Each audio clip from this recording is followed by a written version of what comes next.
My name is Michael.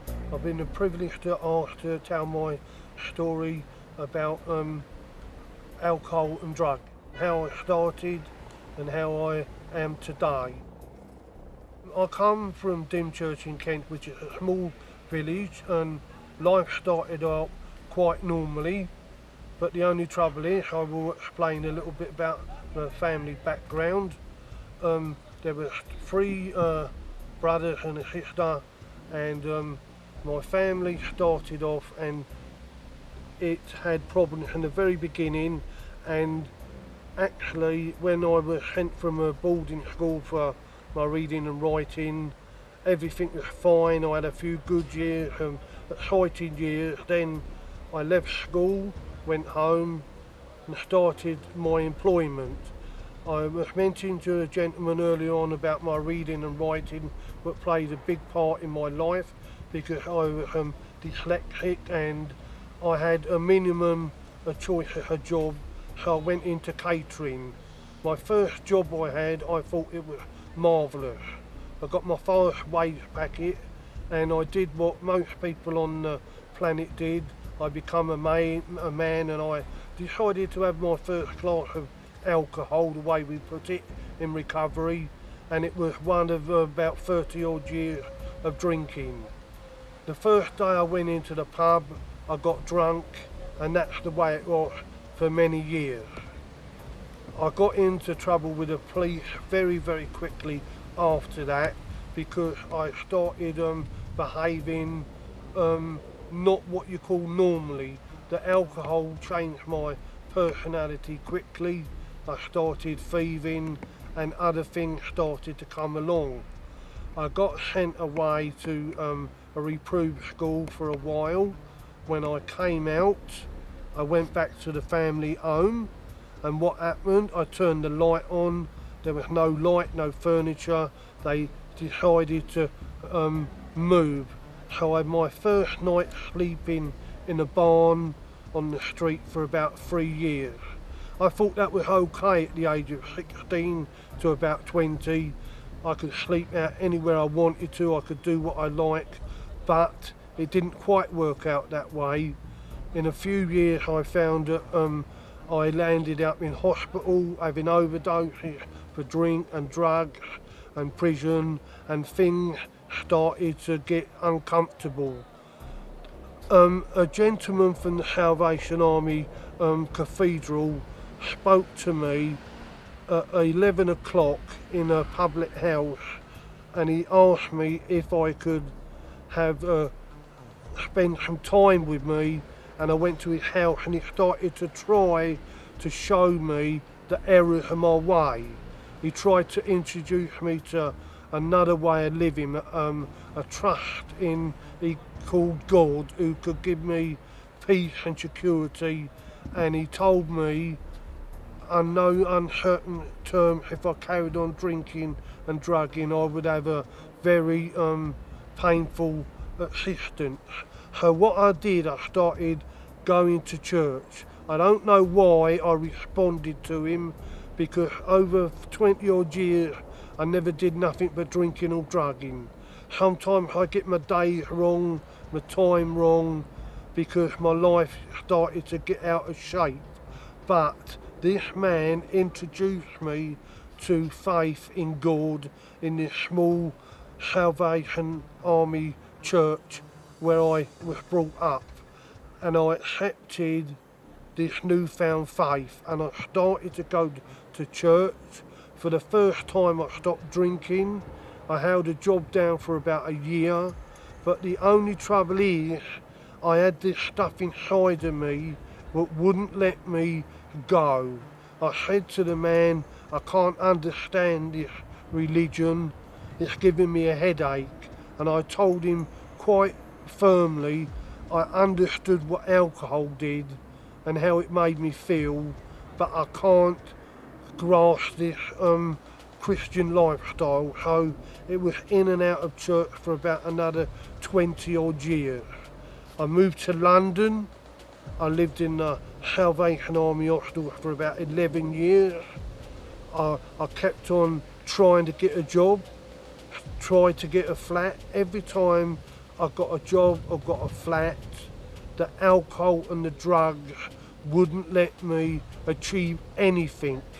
Eventually I started begging on the tube station, at the railway station, outside the McDonald's place, and I used to find out begging was quite an easy way to get drink or drugs, and I must say I was ashamed of it then, but I wasn't at the time because I couldn't work anymore, because no one would employ me anymore. So it was just drinking, drugging, thieving, whatever got me by I did. But I thank God. I want to try to tell you what happened to me in 1995. I got seriously ill.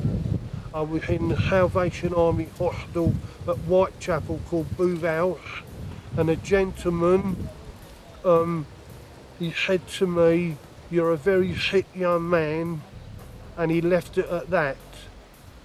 This was just after Easter in 1996. He phoned up a detox at Poplar, which was run by the Salvation Army, and he told me to get down at 9:30 Monday morning. I said to him, why? He said, don't ask any questions, just get on the bus and get down there.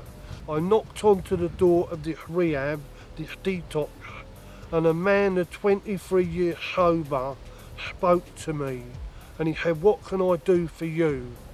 I said, I was told to come and see you. I spoke to him for no more than 1 minute, and he said, you're just a raving alcoholic and you must come in here.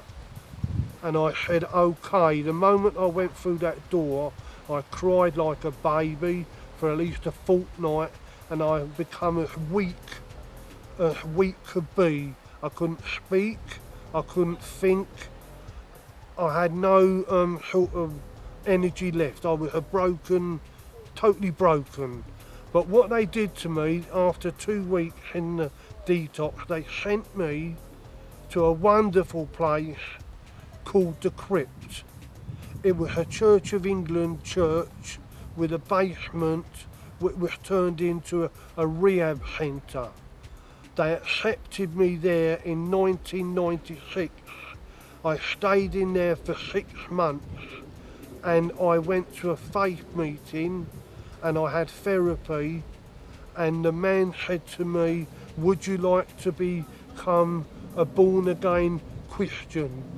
I said to him, I was a believer before, but I didn't have it in me. But something told me, if I don't go out of this rehab, physically, mentally and spiritually in working order, I would be in rehab for the rest of my life. But what I did, I made a commitment, and that was in 1996. I went through the rehab system, the second stage house, but had to go in again. But today, I want to tell you the joy of recovery. I'm what is called an overcomer. I'm 14 years clean and sober. I haven't had a drink or a drug for 14 years. I have the joy of being married for 13 years. This lady accepted me because she's a Christian. She believed what I did put down the drink and drugs, and I was living a more wholesome way of living. What I want to try to convey to you today, I'm not an elegant speaker. All I am is a person who was down in what they call the pit, up to my neck, just about finished. But what happened, I'm alive today, and I know it's because of Jesus Christ is the way, the truth and the life. And I do understand now what the Bible says. I was chained up, I was bound up, and I was in this sort of prison of my addiction and alcohol. But today I want to say to anybody who having a problem with drink or drugs, there is a way out. I do go to AA.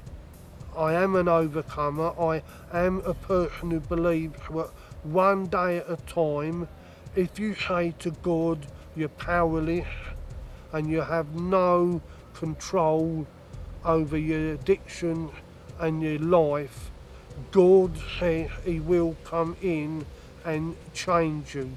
But you've got to believe that you are valuable. God says we are valuable. I didn't think at one moment that through drink and drug I would amount to anything. But I thank God today I'm alive and well, I'm working, I'm married, everything what I didn't think would be possible for me is possible. I want to just thank God for everything which has happened to me up to today. Sometimes I have to pinch myself to think if life is what it is today. But what I do know is this: if I keep on trusting and believing that God is able to help me out on a daily basis, if I put my trust and faith in Him, and I haven't got to start looking around for any sort of outside pleasure or enjoyment. My enjoyment today is just getting up in the morning, drug free, alcohol free, I'm in my right mind, I'm happy, and I got what they call in the Bible serenity, and that's just peace of mind.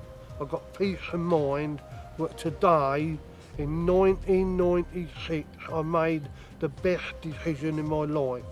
When God said, put down the drink and put down the drugs and pick up His word, the Bible, I will find a decent pathway for the rest of my existence. And what I want to say today before I finish is this: I work at a place called Acorn House down Shoreditch. It's a rehab been going on for 40 years, 16 bedroom rehab.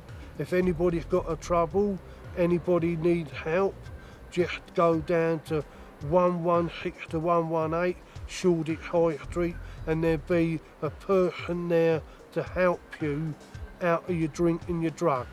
And I go to Shiloh Church at Dalston, and it's a place where I find it's a place where I feel at peace, I feel at home, and I know there is a place where you can just go and be accepted. So I want to just thank the person who asked me to do this, and I want to just say I'm just a happy person today. If you knew me in the past, you probably wouldn't even want to sit next to me in a cafe, because I was obnoxious, smelly, angry, and I wasn't a very nice person. But I thank God today that I can go anywhere today where I want with my head held high, knowing that I've come to the conclusion that there's some things in this world, like drink and drugs, they offer so much but they give nothing. So I thank God for the opportunity to just tell my story about just coming out of the darkness and being able to see the light of day.